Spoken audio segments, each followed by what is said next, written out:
Hey there, Nicole here. So today I want to do a flip through of September and October in my undated Hemlock and Oak that I use as a daily journal / memory keeper. So I already did July and August, so I figured I would kind of keep the trend rolling and do a flip through every 2 months or so. So I hope you enjoy it. So I'll kind of run through all of my daily pages here, and then I will be talking through my top 10 or go-to journaling supplies that I use. So this will be a pretty good preview of the things that I use almost on a daily basis to get a picture of, how I create my spreads. So hope you enjoy it. Thank you.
Alright, hope you guys enjoyed the little flip through, and now we get to our top 10 list, and this is going to be in no particular order. I'm just going to grab the stack of stationery supplies that I've designated as my top items, and I'm just going to run through it together. So number 10 is going to be black inks. So there are 3 that I own that I cycle through depending on what I want on my pages. So what I mean by that is like how inky I want the stamp, or basically the images or the text to come out. So for example, what you're seeing here is archival ink. So this is what I consider like a regular black.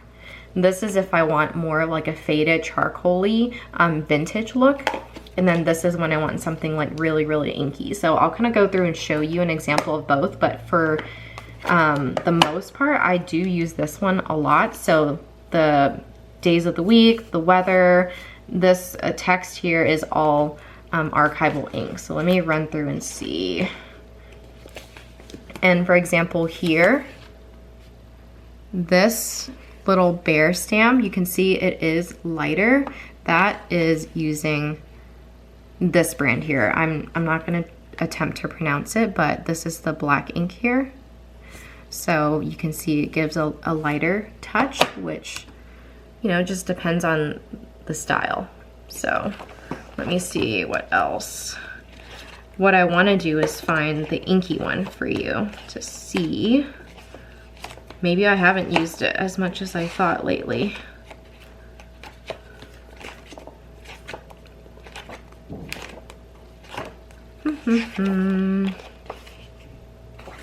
Those are all regular blacks. Here we go. It's a small example, but this chill mode here, it's really, really dark. I used the VersaFine for that. And because it's so dark, I don't need to press it a lot to get the amount of ink I needed for this to come out. So, just wanted to show you that there. This one is also archival. So, and then you can see also, let me see, the text here is pretty light. So this is an example also of this one. So you can see a little bit of a difference for each. Let me see if there's anything else. Oh, actually, this is perfect. So the Orange Theory Hell Week that I stamped here, this is really, really dark. So I use the VersaFine, as well as for the Studio Calico, Days of the Week here are all stamped with VersaFine, because there's so much surface area that I need it black that I didn't want to press so many times on one of these lighter inks. I wanted a really inky one so I could just stamp and go. So I like having that versatility between the different stamps. So you can see here with the cats, those are VersaFine as well. So I want it like a deep, deep black so it looks like I drew it in with marker or something, even though I can't draw to save my life.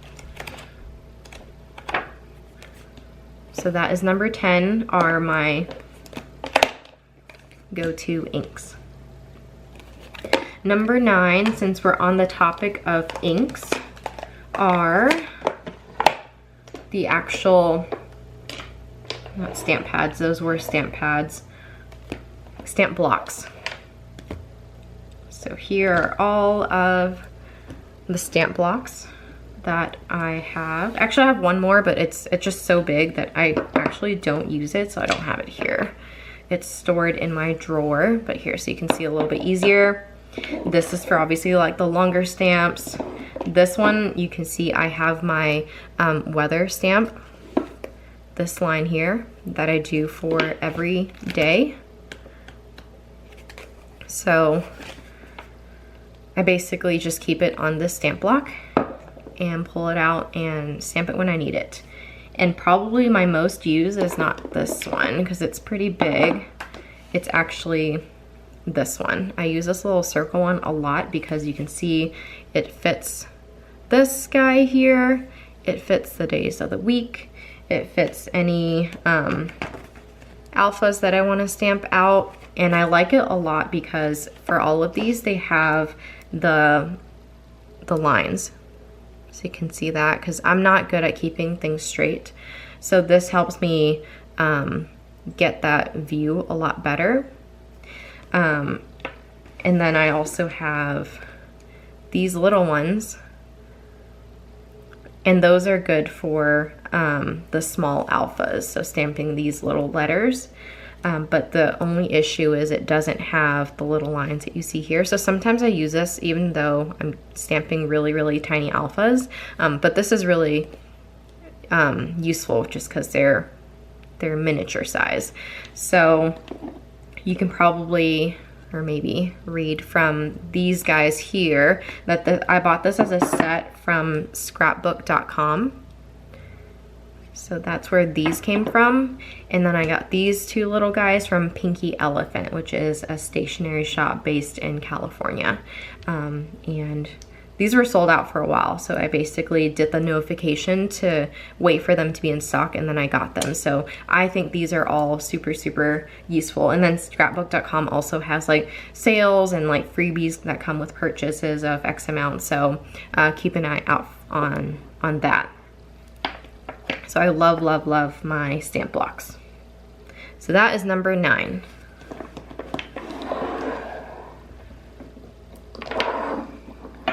All right, and then I'm gonna go with just related items, because I told you that this one stamps out things like the dates really well. You can see it's like a perfect circle. So enter number 8,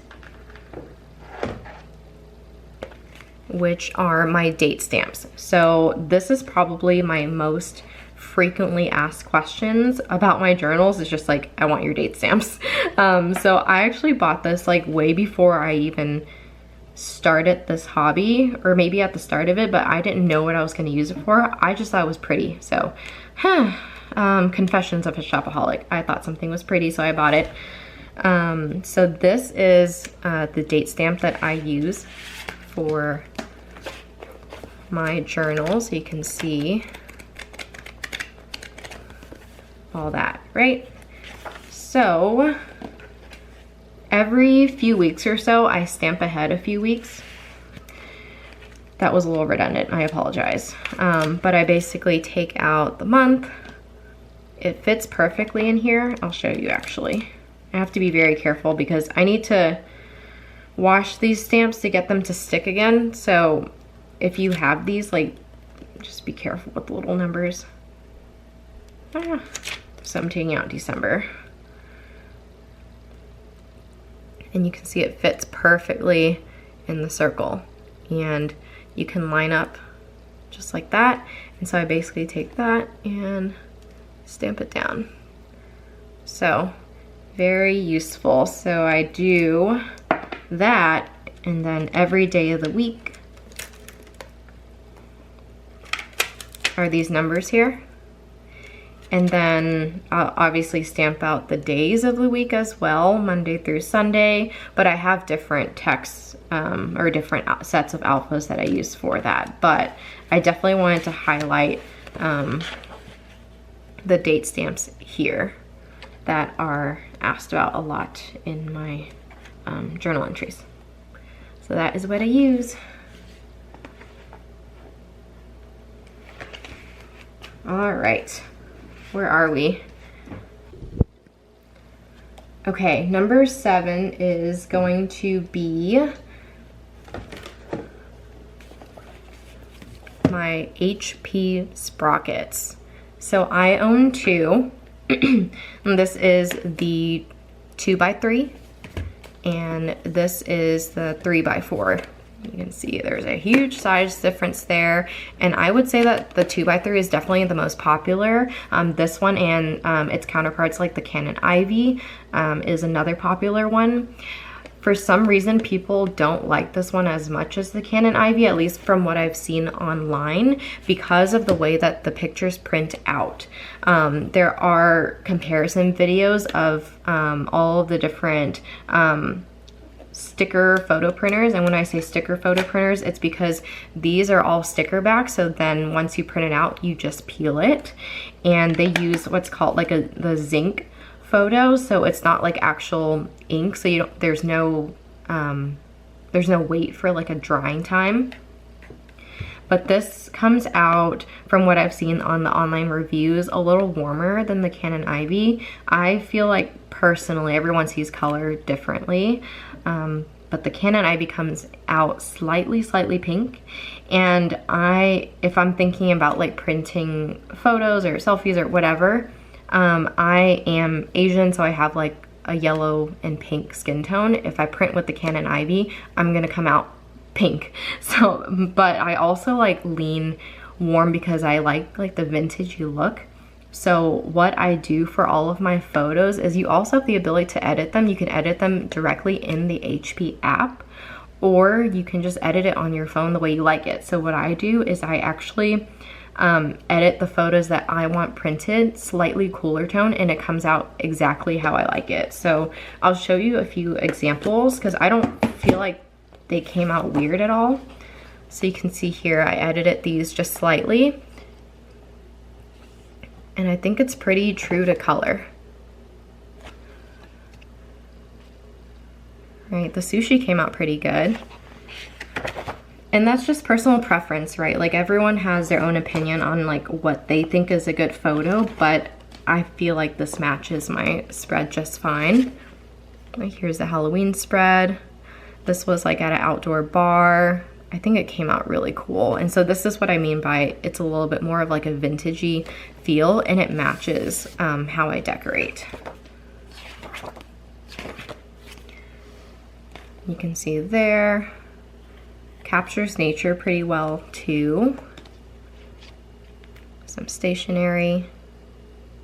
So I think the level of detail is pretty good. And I'm trying to find, so here is an example of the bigger one, the 3x4. So this prints out a lot larger, and I will say this one's not as popular because it doesn't print out as crisp. It does blur the photo slightly, which is a little annoying, which is why I understand, like, I don't see a lot of, like, I don't see an online presence for this model very much. And you can see here, that's what the photo paper looks like inside. And the difference is this one prints out with a white border, like you see here, whereas the 2x3 doesn't. And you can see the difference there. This one is slightly blurrier and darker. Even if you edit it, just comes out a little odd.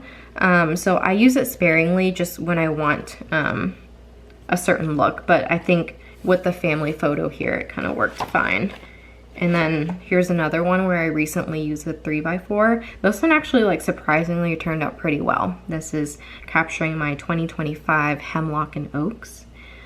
So I just adjusted the brightness, the shadowing, because I know that this comes out darker. So just a few tips on how to get the photos to come out more like how you see it on your phone. So that's what I do. Yep, so all the photos that you see here are going to be one of the two sprockets. So you can see here, I was just a little lazy. I ideally would like this nature photo to be a little brighter, but this one just comes out so dark all the time. But it's fine because it's just one day out of the whole year. But I definitely wanted to let you know of the quality and how these images came out and how I got it to work for my spreads. So you can see I use that one a lot. I love my sprockets though. Number 6 is going to be my corner punch. So again, just every stationery item is always followed up by something related. So if you remember me flipping through all the photos, they were not all straight edged. And perfect example just right here on the page is one where I use the corner punch. So there are 2 different ones here. This gives more of like a soft corner, and then this is more like a rounded corner. So I probably use this one the most. So that is the corner that you're seeing here. So I don't do it every time. I kind of switch it around. Like you see here, I don't use it, and then here I do use it. So I just like to switch it up to just make the spreads more fun. So you can see there, I don't use it, I use it. But this is something that I love having in my stationery supplies. Where's another one? There you go. So I do the corner punches there. So it doesn't look like I use this one very much. I think I just like this slightly soft corner the most. So that's what I use. It doesn't have this, there's so many models on Amazon. That's where I got this one. There are so many models that I don't know the differences between all of them, outside of like some of them have different types of corner punches, but it doesn't catch the paper. So that's probably like the only thing I realized after the fact, is that when you punch, I make a mess on my desk where all of the little corners of the paper are just like scattered here, and it just makes a mess on my desk. So that's the one thing where I'm like, it'd be nice if there was like a little paper catcher here.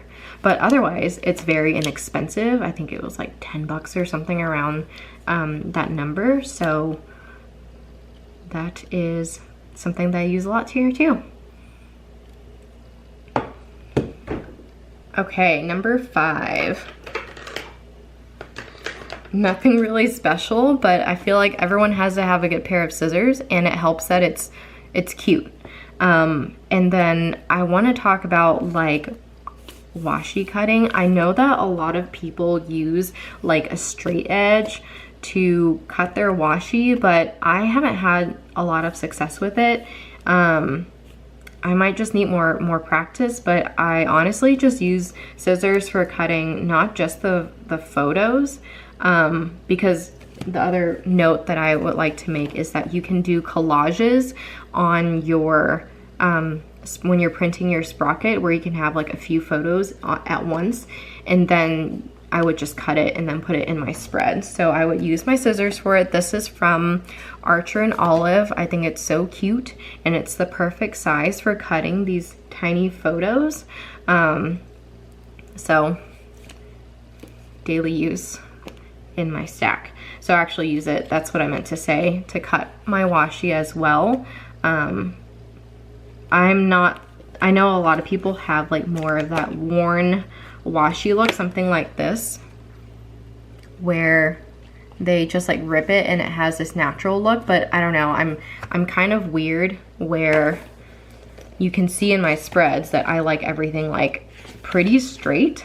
I mean, I think this is like, oh my gosh, I'm tilting it, and that's like a big deal to me. I'm OCD like that, but you can see everything is pretty like straight lined. So I do the same for my washi. I don't really do the worn look, so I just cut everything. So that's just like a personal preference, but I just wanted to show you my cute scissors. And here's a little, it's hard to see, but the little Archer and Olive brand is right here on the metal.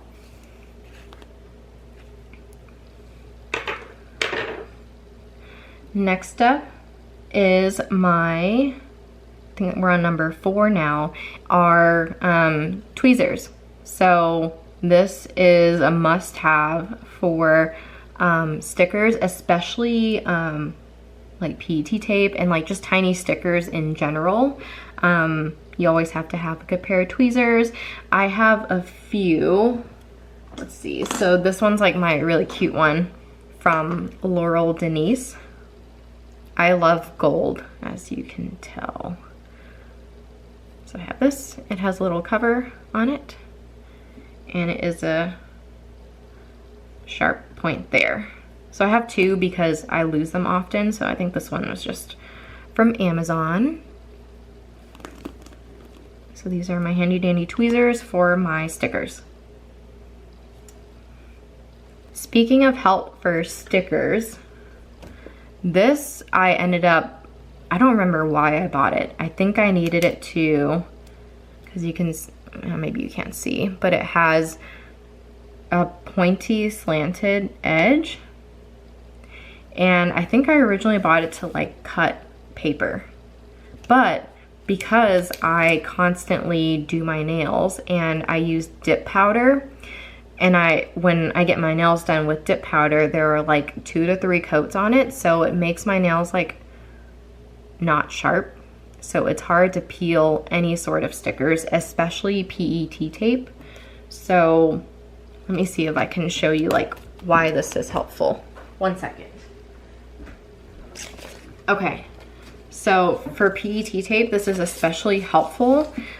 This one is an example of one that already has, is kiss cut, meaning you can see they already cut the edges around for you. And so in this case, I would just use my fingers or tweezers to peel it. But for the ones that don't have it, like this one, you know, you would have to like find where it parts and peel it. But with this guy here, I bought it in a pack. I don't remember where, it's probably Amazon too. What I would do is just like use this in place of my nail. I'm doing a poor job right now, let me see.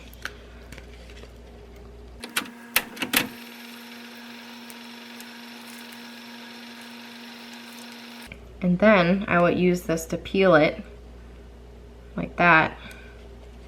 And then now I have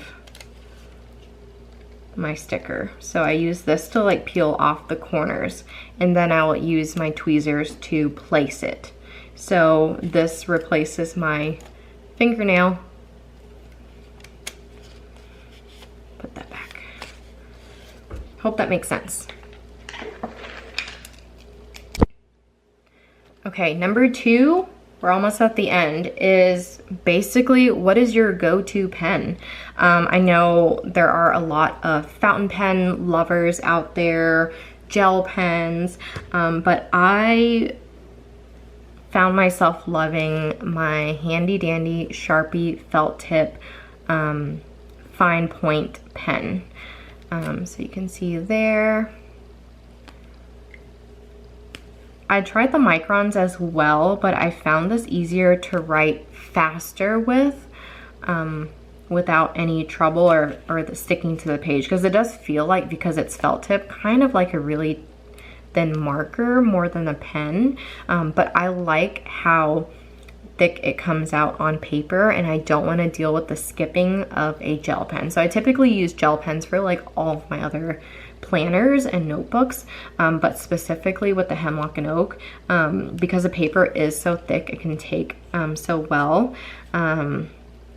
I just continue to use these. And the other pro of this is that it is super inexpensive. You can buy a whole pack of them, of like 5 or 6, I believe, for like $6 on at Target or Amazon or whatever. So I have this lying around all over my house, so I can really take my journal anywhere.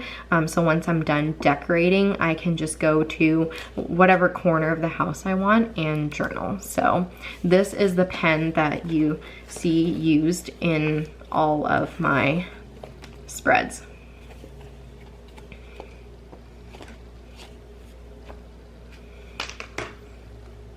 All right, and number 1 is honestly nothing special. It's just having something to hold down your paper, which is a clip. This is a really cute antique brass one. I don't remember where I got it, I'm sorry. But you can get, all the stationery shops sell a lot of cute little clips, so it's an excuse to buy cute ones. But you can see the paper, like, once you get to a certain point, it pops up a lot, and this is not good for when you're trying to stamp, right? You see, you just can't have that type of movement. So it's just having a few clips to pin down your page so you can get to work. So this is perfect for like laying flat, and then you can stamp things out, oops, with no feedback. So I think having a handy dandy clip is super useful. So nothing crazy for the last 3 stationery items there, but I feel like they are really reliable to have for daily journaling. So there you have it. Those were my top 10, oopsies, journaling supplies that I use most frequently for my daily journaling. What about you? Would love to hear your thoughts on, you know, what's something that I don't have that you're like, you must have this, it'll change your life. Or what's something where you're like, hey, I never knew that existed, or I never thought about this thing and I'm gonna go get it now. So we'd love to hear. I'm always looking for new ways to do things and new supplies that will help. But anyway, I hope you enjoyed the video, and happy journaling, and have a great day. Bye.